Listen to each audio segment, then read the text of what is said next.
반갑습니다. 나무아카데미입니다.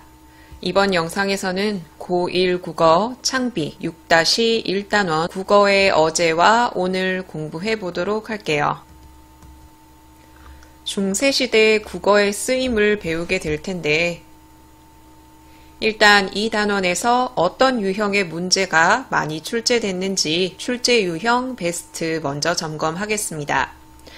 첫 번째로 세종어제 훈민정음, 소학언해, 용비어천가에 나타나는 중세국어의 특징을 묻는 문제. 이 단원 뒷부분에 보면 의문과 표기, 그리고 어휘, 그리고 문법으로 나누어서 중세국어의 특징을 설명하고 있거든요. 그 특징을 여기 이 세 가지에 적용을 해서 이것을 묻는 문제. 종합적으로 묻기도 하고 아니면 의문, 문법 이렇게 특정해서 묻기도 합니다. 그리고 두 번째는 기본 중에 기본이거든요. 세종어제 훈민정음에서 알 수 있는 훈민정음의 창제 정신, 그리고 세종어제 훈민정음을 현대어로 풀이하는 문제. 현대어 풀이는 사실 기본 중에 기본이 돼야 하고요. 현대어로 풀이하다 보면 창제 정신이 자연스럽게 등장하거든요. 이것은 지문 보면서 같이 공부합시다. 세 번째로 보기에 다른 중세국어 자료를 제시하고 그것을 통해서 알 수 있는 중세국어의 특징을 묻는 문제. 중세국어의 특징은 글을 통해서 배우게 될 거니까 그것을 다른 작품에 적용하는 형식이죠. 중세국어는 학력평가, 모의평가에서도 필수로 출제되는 부분이니까 지금 이 단원 공부하실 때 확실하게 알고 넘어가시는 게 좋아요. 이 영상 보시기 전에 세종어제 훈민정음이나 소학언해 정독하시고 해석도 가능할 정도로 영상을 보는 게 도움이 되겠죠. 아무런 배경 지식 없이 영상만 보고 공부하시면 시간 낭비 될 거예요. 기본적인 건 깔아놓고 같이 공부합시다. 일단 교과서에서도 세종어제 훈민정음과 그 밑에 소학언해가 먼저 제시되거든요. 그리고 학습활동에 용비어천가가 있고요. 우리는 그 아래쪽에 글부터 먼저 공부합시다. 이 글에는 첫 번째로 의문과 표기, 그리고 두 번째로 어휘, 세 번째로 문법으로 나누어서 제시되어 있거든요. 첫 번째 의문과 표기, 중세시대 때는 어떤 특성을 가질까 공부해 보도록 합시다. 의문과 표기에서 특징이 8개가 제시가 되거든요. 일단 개략적으로 보도록 할까요? 첫 번째, 현대국어에서는 쓰이지 않는 자음들이 쓰였다는 것. 두 번째, 된 소리가 발달했다는 것. 세 번째, 어두 자음군이 쓰였다는 것. 넷째, 아래의 아가 쓰였다는 것. 다섯 번째, 7개의 단모음이 있었고, 여섯 번째, 4개의 이중모음이 있었다는 것. 그리고 7번째, 모음 조화가 잘 지켜졌다는 것. 8번째, 성조가 존재했다는 것. 이렇게 크게 보면 8개가 있어요. 이렇게 큰 틀을 잡아 놓고 그 세세한 내용을 집어넣으면서 공부하시는 게 좋습니다. 자, 중세국어의 의문 가운데 자음에서 드러나는 가장 큰 특징은 현대국어에서는 쓰이지 않는 자음들이 있었다는 것, 이것입니다. 일단 첫 번째로 순경음 비읍이 등장합니다. 이것은 세종어제 훈민정음의 수비 니겨라는 부분에 수비, 여기에 쓰였죠. 그리고 반치음이 있습니다. 반치음은 마을의 중세 단어인 마살과 같은 단어에서 찾아볼 수 있는데 첫 번째 문단에서는 순경음 비읍과 반치음만 들고 있지만 그 외에도 지금 쓰이지 않는 사라진 자음에 여린 히읗도 있었고 연니응도 있죠. 여기 언급한 순경음 비읍 그리고 반치음, 여린 히읗, 연니응 자 이렇게 그 중에 순경음 비읍은 창제자에 속하지 않죠. 이런 것까지 꼼꼼히 공부하셔야 합니다. 자, 그럼 두 번째 특징 보도록 할게요. 중세국어에서는 이전 시기에 나타나지 않던 된 소리가 발달하기 시작했습니다. 현대국어에서는 각자 병서, 같은 자음 두 글자를 나란히 쓰는 쌍기역, 쌍디귿 이것과 같은 글자. 현대국어는 이런 각자 병서의 형식으로 표기를 하죠. 그런데 중세국어에 쓰인 된소리는 각자 병서가 아니라 합용병서의 형식으로 표기를 합니다. 각자 병서는 같은 자음끼리, 합용병서는 다른 자음끼리 가로로 나란히 붙여 쓰는 거예요. 여기 예가 제시되어 있죠. 이것은 세종어제 훈민정음의 따라민이라에서 살펴볼 수 있다. 여기 시옷하고 디귿이 같이 쓰여 있고 여기 아래 아가 붙어 있거든요. 아래 아는 상황에 따라서 다르게 읽히지만 제일 간단히 보면 아로 읽는 게 가장 편하고요. 여기 이것은 시옷은 된소리의 표지이기 때문에 오른쪽에 있는 자음이 하나 더 붙었다라고 생각하시면 돼요. 따라고 읽게 되는 거죠.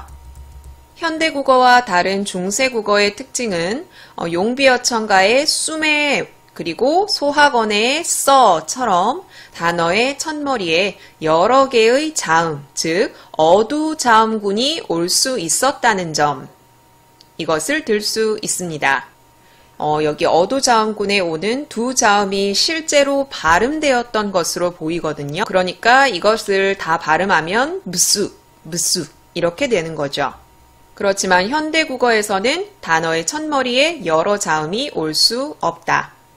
중세국어의 모음 중에서 가장 특징적인 것, 아까는 자음을 봤고요. 지금부터는 모음이거든요.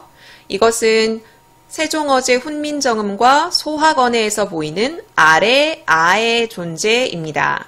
이 아래 아는 어떻게 발음됐는지 정확하게 알 수 없겠죠. 그 당시에 살았던 사람을 타임머신을 타고 데려와서 발음해보세요 라고 하지 않는 이상 그때의 발음이 지금 남아있지 않기 때문에 추정만 할 뿐이에요.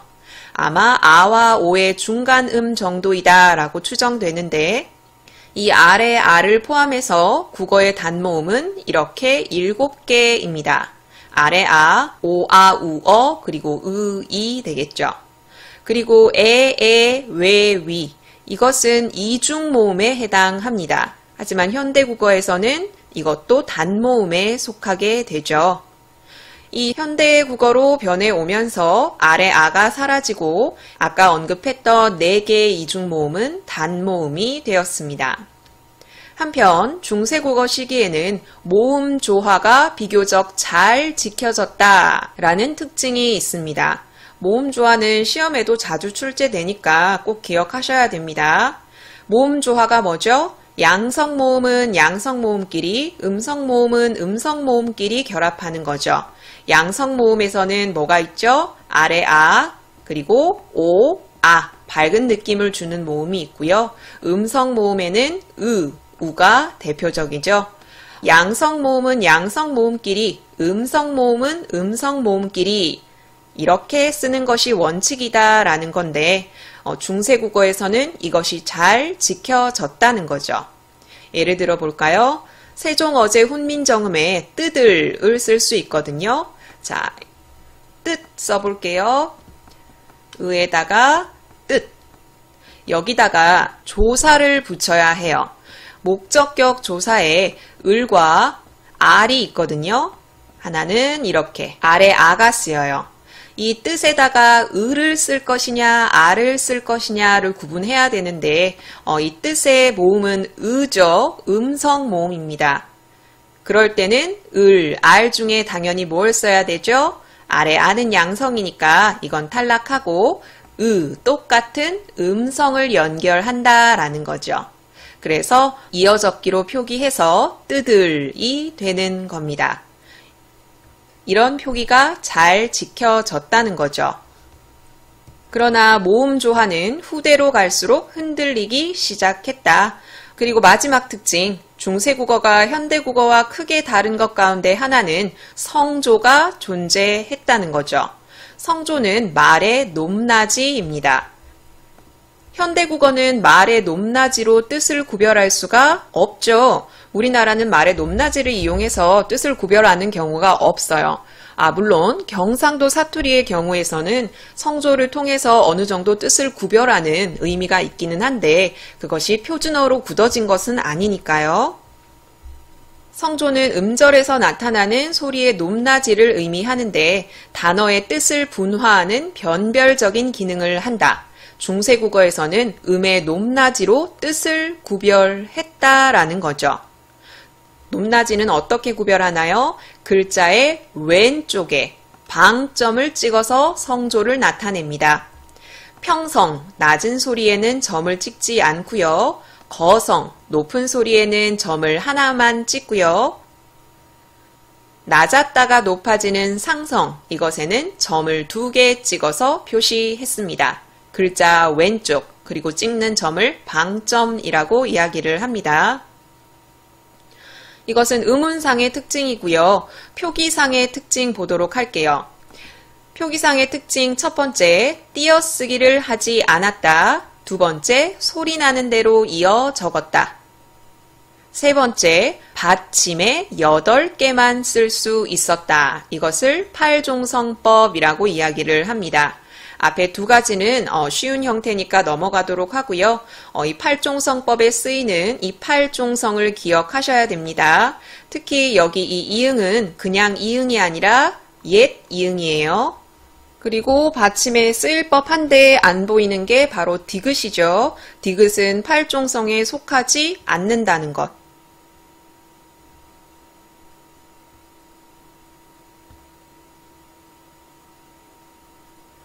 기억하셔야 되고요.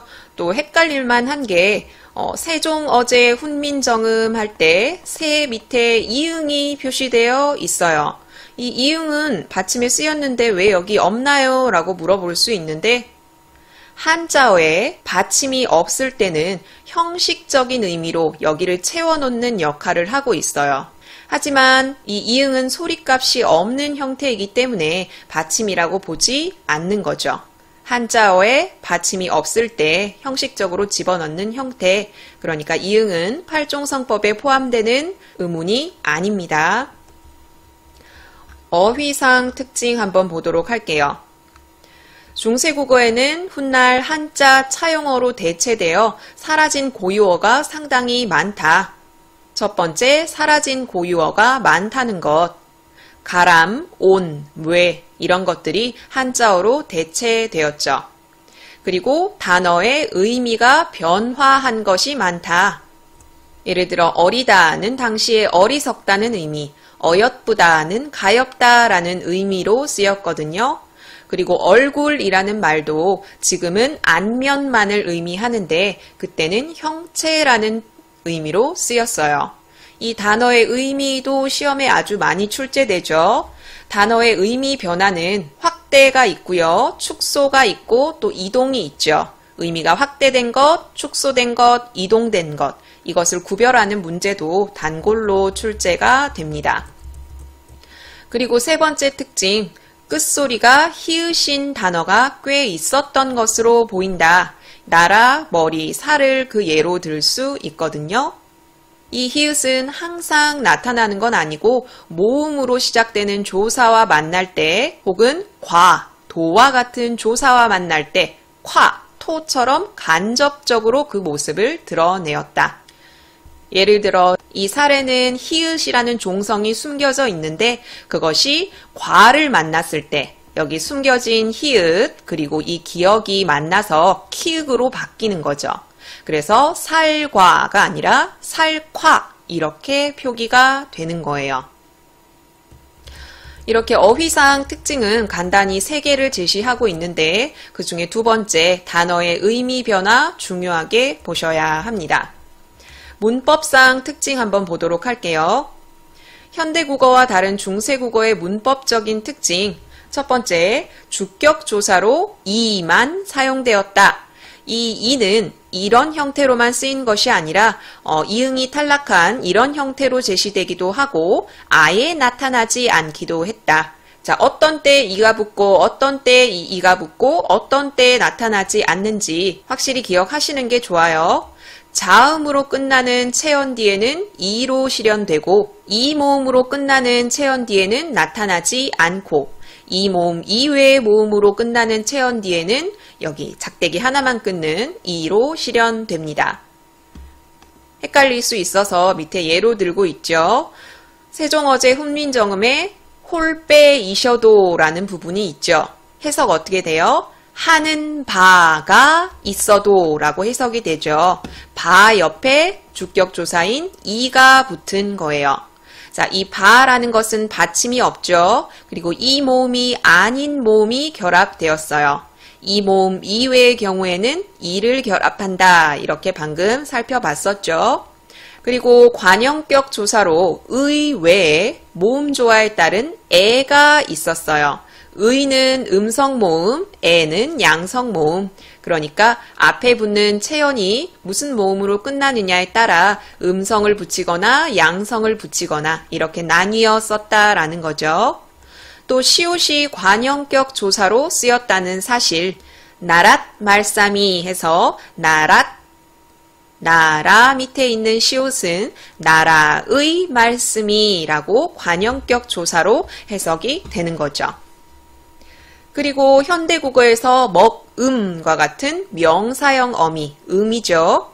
이것은 역시나 모음 조화에 따라서 아니면 두 가지로 실현이 되었어요. 현대국어에서는 음이 주로 쓰이죠. 미음이 쓰이기도 하고요. 그런데 중세국어에서는 앞이 음성으로 끝나면 양성으로 끝나면 이렇게 실현됐다는 거죠. 세종어제 훈민정음의 수매를 예로 들어볼까요? 쓰다에 명사형 어미가 붙은 거죠. 자, 쏨 한번 써볼게요. 여기 쏨 옆에 에가 붙은 형태예요. 그런데 이어적기를 해서 쏨에라고 하는 거거든요. 자, 그럼 이 쏨만 한번 봅시다. 쏨은 쓰다라는 말에 명사형 어미가 붙은 거거든요. 쓰다 할 때 이 은은 음성 모음이죠. 그래서 명사형 어미 명사형 어미 이 둘 중에 하나를 선택해야 돼요. 우리는 이미 알고 있죠? 음성에는 음성으로 모음 조화가 철저하게 지켜졌다. 그래서 쓰에다가 이 결합돼서 이것이 쏨이 되는 겁니다. 모음 조화가 파괴됐다면 쏨으로 될 수도 있었겠죠. 그래서 쏨에가 등장했을 때 이것은 지켜졌구나 라는 걸 여러분이 이해할 수 있어야 돼요. 방금 이렇게 언급한 게 세종어제 훈민정음과 소학원에 어떻게 실현이 됐는지 보도록 합시다. 이 단어는 공부할 게 꽤 많아서 힘들죠. 그런데 이 중세국어를 확실히 공부해 놓으셔야 학력평가, 모의고사, 수능 볼 때까지 헷갈리지 않을 수 있어요. 3년 동안 내내 쓸 공부를 지금 다진다고 생각하시고 정신 똑바로 차리고 공부하셔야 됩니다. 제목, 세종어제 훈민정음, 세종이 직접 지은 백성을 다스리는 바른 글자라는 의미이죠. 아까 잠깐 언급드렸어요. 한자에 받침이 없을 때는 그 밑에 형식 종성을 붙입니다. 읽으면 된다, 안 된다? 안 돼요. 생종엉쟁 이렇게 읽으시면 안 돼요. 세종어제입니다. 세를 봤으니까 종도 봐야죠. 여기 종을 보면 종은 원래부터 받침이 있어요. 이거를 읽어야 되는 거거든요. 이 종에 쓰인 받침은 여기 그냥 이응이 아니라 옛 이응입니다. 나랏 말싸미 듀귀게 달아. 나라에다가 관형격 조사 시옷이 붙어서 나라의라고 해석되죠. 나라의 말싸미. 말쌈이라는 말이 이어적기 되어서 말싸미라고 됩니다. 여기서 단어 뜻 한번 볼게요. 현대국어의 말씀이라고 하면 말을 높여서 이르는 말이죠. 그런데 이 시대의 말씀은 현대국어에서 얘기하는 말과 같아요. 모든 말을 통칭해서 이르는 말이었거든요. 그런데 현대국어에 와서는 말을 높여 이르는 걸로 축소되었기 때문에 이것은 어휘의 변화 중에 의미 축소에 해당합니다. 중국에 달아, 중국과 달라 라고 해석이 되어 이 에는 요즘 쓰이는 그 에의 조사가 아니라 무엇과 비교 부사격 조사입니다. 해석 똑바로 하셔야겠죠? 우리나라 말이 중국과 다르기 때문에 서르 사마띠 아니할세, 서로가 아니라 서르로 쓰였어요. 서라는 이 음성 모음, 그래서 오가 아니라 으라는 음성 모음으로 맞춘 거죠. 사마띠, 통하지라는 뜻이거든요. 이것도 확실히 알고 계셔야 돼요. 사마띠의 기본형은 사마따이거든요. 그런데 기본형에 쓰이는 받침이 원래는 치읓이에요. 그런데 여기서 시옷으로 표기되었죠. 무엇을 지킨 겁니까? 팔종성법을 지킨 거예요. 팔종성에는 치읓이 포함되지 않기 때문에 치읓을 시옷으로 바꾸어서 이렇게 나타내고 있는 겁니다. 사마띠 나오면 팔종성법을 지켰구나 라는 걸 아셔야 되고요.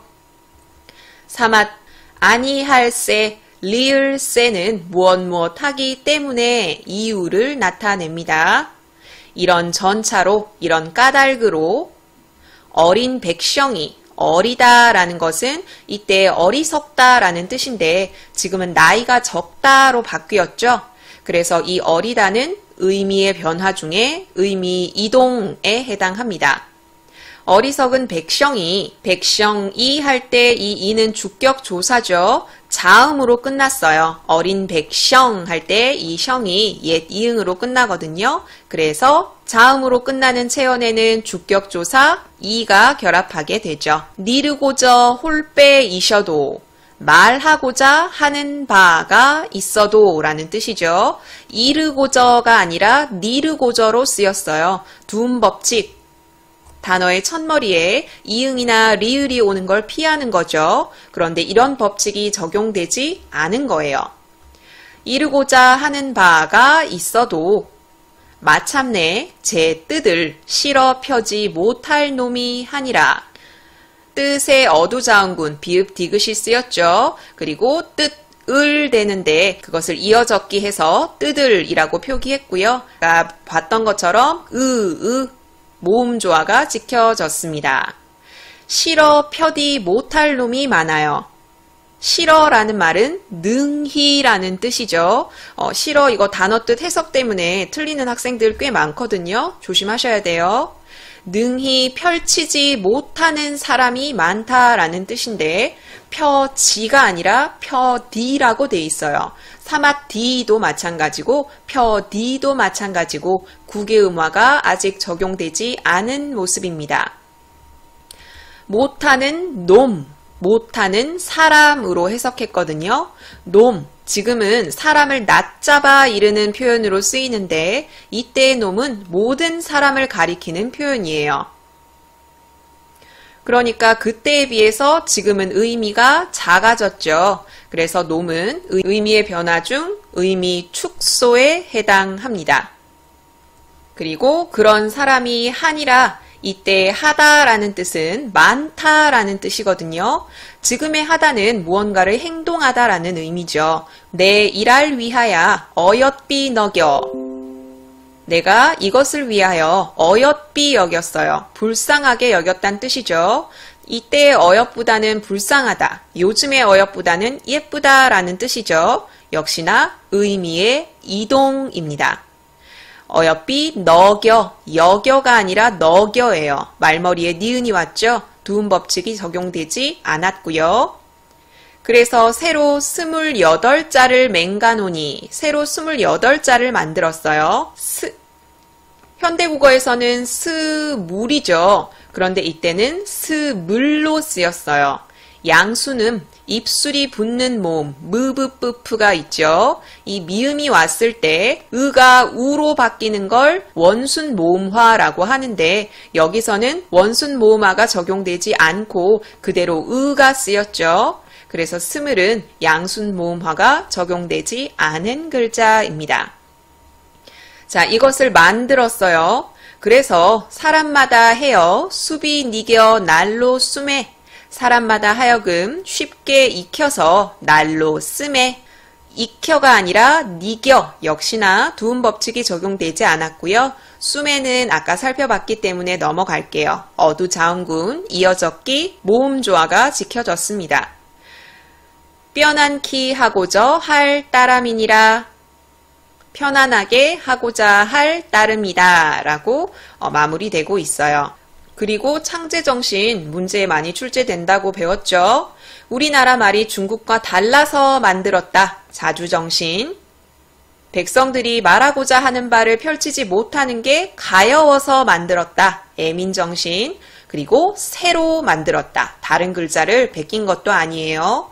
이것을 모든 사람들이 쉽게 날마다 편하게 썼으면 좋겠다. 실용정신. 이 네 가지도 확실히 기억해 주세요. 소학언해 봅시다. 공제 증자다려 닐러 가라샤데. 공제, 공자가 아까 주격조사 배우면서 언급했던 거 기억나시죠? 이 모음이 아닌 모음으로 끝났을 때는 이 이와 결합합니다. 일러가 아니라 닐러가 쓰였어요. 역시 두음 법칙이 쓰이지 않았죠. 가라샤데 말씀하시되 몸이며, 자, 모, 미, 며라고 이어 적지 않고 끊어 적었어요. 이어 적기도 쓰이기도 했지만 끊어 적기가 쓰이기도 했다는 것 기억하셔야 합니다. 뭐라고 이야기를 했냐면 얼굴이며 머리털이며 살한, 자, 몸, 얼굴, 머리털, 살을 언급하고 있는데 여기서의 얼굴은 몸 전체를 가리키는 말이었어요. 그런데 현대국어로 오면서 안면만을 가리키는 말로 줄어들었죠. 의미의 변화 중에 축소에 해당합니다. 자, 머리털, 머리라는 말도 히읗 종성 체언이거든요. 그런데 여기서는 히읗이 쓰이지 않았어요. 그런데 살한이라고 적혀 있죠. 살 역시 히읗 종성 체언이거든요. 이 살에다가 은이라는 조사가 결합되면서 히읗이 초성으로 넘어가서 살한이 된 거예요. 머리 그리고 살 둘 다 히읗 종성 체언입니다. 자, 몸, 얼굴, 머리털, 살은 부모께 받자온 것이라. 부모께 받은 거예요. 것이라, 것이라로 쓰이지 않았죠. 이어적기도 쓰였습니다. 이렇게 부모에게 받은 것이기 때문에 감히 헐워 샹해오디 아니호미, 감히 헐게 하여 상하게 하지 아니함이라는 의미죠. 이것이 효도의 비르소미오, 이것이 효도의 시작이오 라는 뜻인데 비르소미오 조심하셔야 됩니다. 효도의 시작이다. 비릇에다가 자, 이것을 명사형으로 만들기 위해서 옴 아니면은 이 쓰여야 됩니다. 자, 어떤 걸 결합해야 맞아요?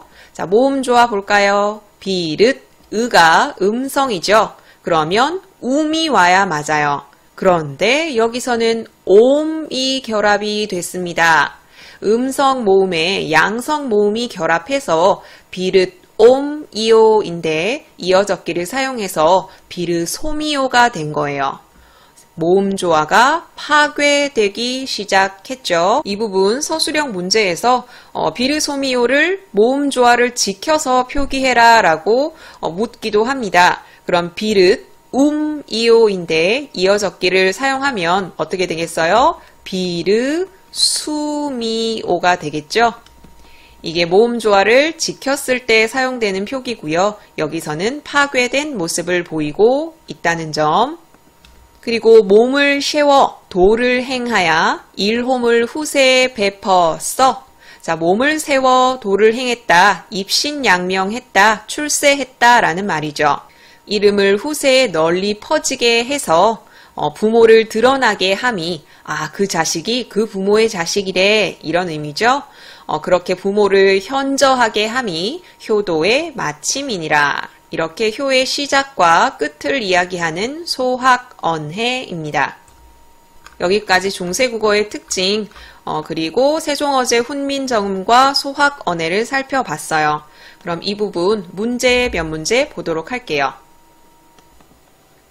자, 내신형 기출문제 중에 3번 풀어보려고 해요. 가와 나를 통해 알 수 있는 중세국어의 특징에 대한 설명으로 적절하지 않은 것은 가는 세종어제 훈민정음이고요. 나는 소학언해입니다. 중세국어의 특징, 틀린 것, 정지 버튼 누르시고 답 찾아보세요. 같이 봅시다. 1번, 수매를 통해 모음조화에 따라 명사형 어미, um이 사용되었음을 알 수 있다.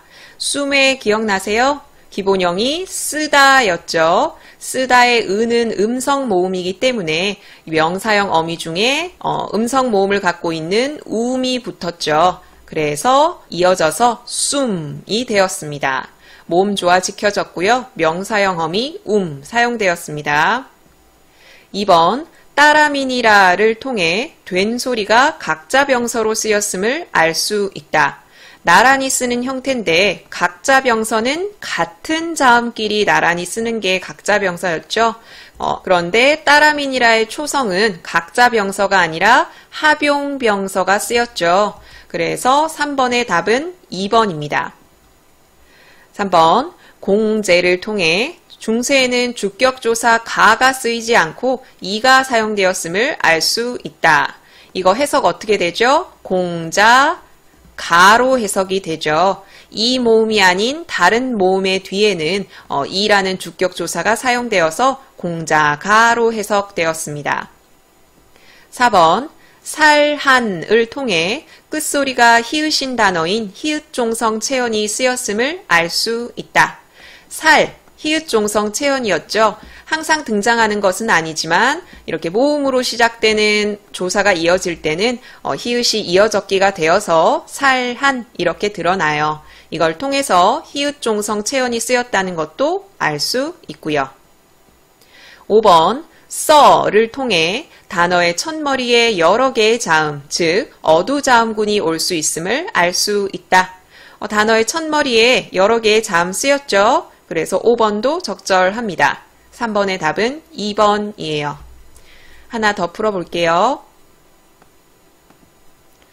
7번 풀어보려고 합니다. 윗글에 대한 설명으로 적절하지 않은 것은 가는 세종어제 국민정음이고 나는 용비어천가 학습활동에 제시된 글이에요. 적절하지 않은 것 정지 버튼 누르시고 찾아보세요. 같이 봅시다. 1번, 가의 전차로는 나의 하나니와 마찬가지로 현대에는 소멸된 어휘가 드러난다. 이런 전차로 할 때 이 전차는 까닭이라는 뜻인데 현대국어에 까닭이라는 뜻을 가진 전차라는 단어는 쓰이지 않죠. 나의 곧 ď고 여름 하나니 열매가 많으니 라는 뜻이죠. 현대국어에 하다라는 형태가 많다라는 형태로 쓰이는 단어는 존재하지 않죠. 그래서 역시 소멸된 어휘입니다. 2번, 어린은 어리석은의 의미로 현대에는 나이가 적은이라는 의미로 변화되어 쓰인다. 어린 백성이 할 때 어리다는 어리석다. 그런데 요새는 나이가 적다라는 의미로 변화되어 쓰이고 있죠. 구체적으로 이야기를 하면 축소되어 쓰이고 있습니다. 3번, 어엿비와 같은 형태의 의미 변화를 보이는 단어에는 놈이, 스물, 여름이 있다. 의미 변화에는 세 가지가 있었죠. 의미가 축소되는 경우, 의미가 확대되는 경우, 의미가 아예 이동하는 경우, 이렇게 세 가지 경우가 있는데 어엿비의 경우는 어떠한가요? 어엿비는 불쌍하다라는 뜻에서 아예 예쁘다는 뜻으로 이동을 했죠. 의미의 이동. 그러는 놈이는 어떻습니까? 놈. 당시에는 모든 사람을 가리키는 말이었는데 현대국어에는 사람을 낮잡아 이르는 말로 축소되었어요. 그 다음 스물 어떻습니까? 28자 할 때 스물인데 스물 형태의 변화만 있을 뿐이지 의미가 변화한 것은 아니에요. 정답은 3번이네요. 스물이 틀렸기 때문에. 그 다음 여름. 여름은 이때 열매의 의미죠. 역시 의미 변화를 보이고 있어요. 그런데 스물은 해당이 안 되기 때문에 정답은 3번이고요. 4번. 중세국어에는 두음 법칙이 일어나지 않고 있음을 보여주는 표기로 니르고저가 있다. 두음 법칙, 초성에 니은이나 리을이 오는 걸 피하는 현상이죠. 우리 현대국어에서는 이르고저라고 하는데 여기선 니르고저가 쓰였기 때문에 역시 두음 법칙이 일어나지 않고 있어요. 5번 홀빼이셔도에서 배는 의존명사 바에다가 주격조사 이가 결합된 형태로 주어로 사용된 말이다. 말하고자 하는 바가 있어도 주격조사 이가 사용되었고요. 이 하는 바는 이 문장의 주어로 사용된 것 적절하죠. 그래서 7번의 답은 3번입니다. 자, 여기까지 6-1단원 국어의 어제와 오늘 공부해봤어요. 이 모든 자료는 나무아카데미 홈페이지에서 이용하실 수 있습니다. 구독 버튼 누르시면 나무아카데미에서 제공하는 양질의 자료를 받아보실 수 있습니다.